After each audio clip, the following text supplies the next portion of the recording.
Hello and welcome to a new video. My name is Herwig Juster and today we discuss the importance of graphical data for the optimal polymer material selection. Okay, let us get started. So when we think of material selection in the product development environment, there are certain challenges. And the question is now, what are some of the challenges?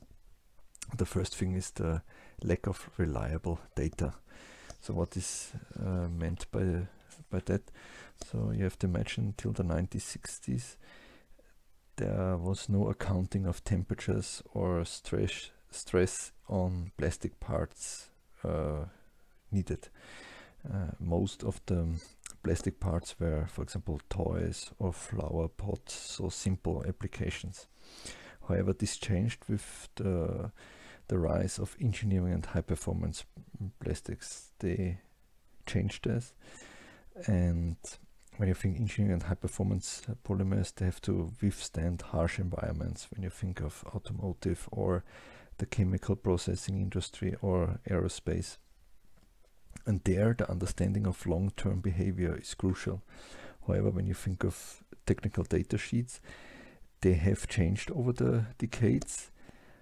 However, they still fall short of providing certain long-term data. So if that is meant that the lack of reliable data is also more in the context of the long-term data.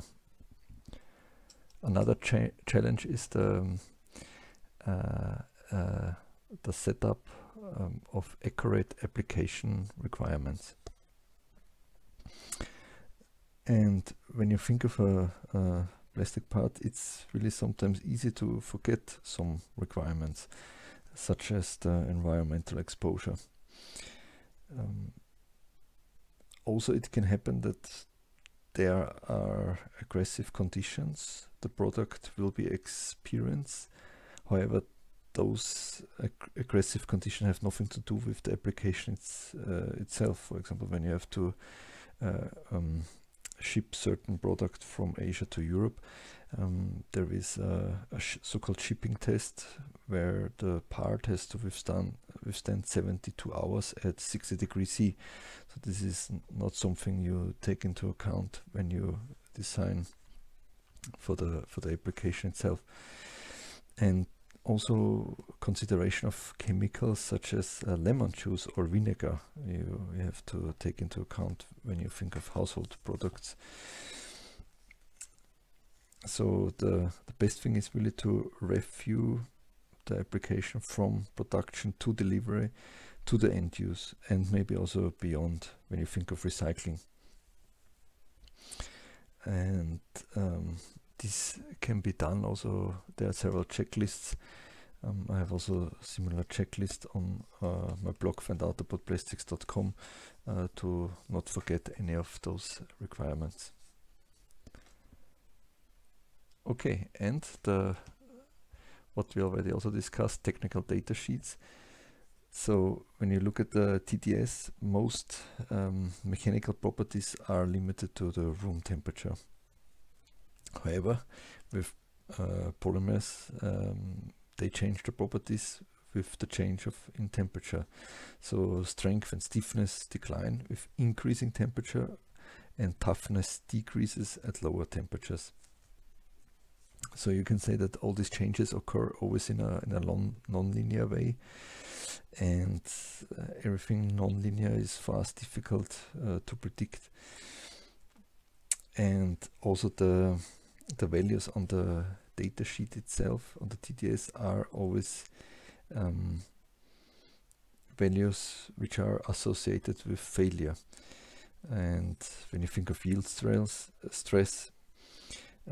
it's also not a sustainable working value for a material unless the time scale of the application is extremely short, where you need this yield stress.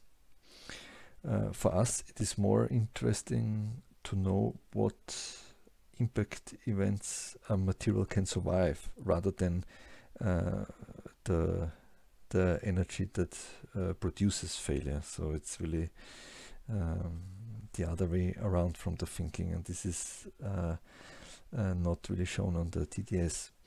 And also you have to add time to the temperature, and this will change the things again. And this brings me to the next slide, to the Trinity. So with properties, when we have now thermal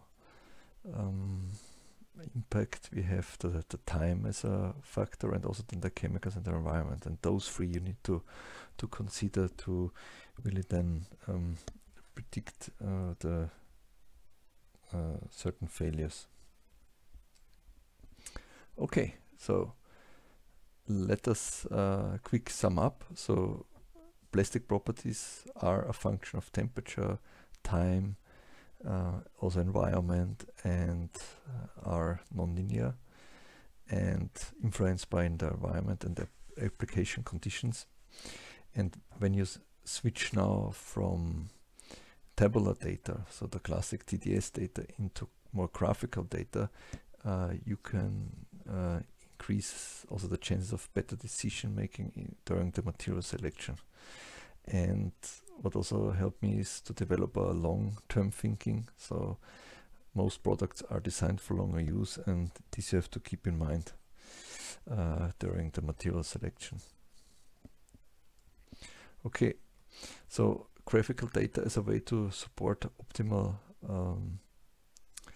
selection. Here I have now an example of the dynamic mechanical analysis. So with a DMA you can understand the effect of temperature on the modulus of a material, so to really show the temperature dependent behavior. And this in turn allows you to make a more sound decision about the performance at the temperature. So this is what you can see here now. We have the elastic modulus on the Y, and on the X the temperature of a polycarbonate, so amorphous material, and a polyamide 6 semi-crystalline material. And here we can see with the polycarbonate nicely the glass transition temperature, and from there on you can say that over 90% of the modulus is gone within a few degrees C, whereas with semi-crystalline polymers we have the glass transition temperature. However, we have still the crystalline network, which gives us some modulus till we reach the crystallization temperature, and from there on then the elastic modulus is also quite low. And with that you can, when you know, okay, my application has a constant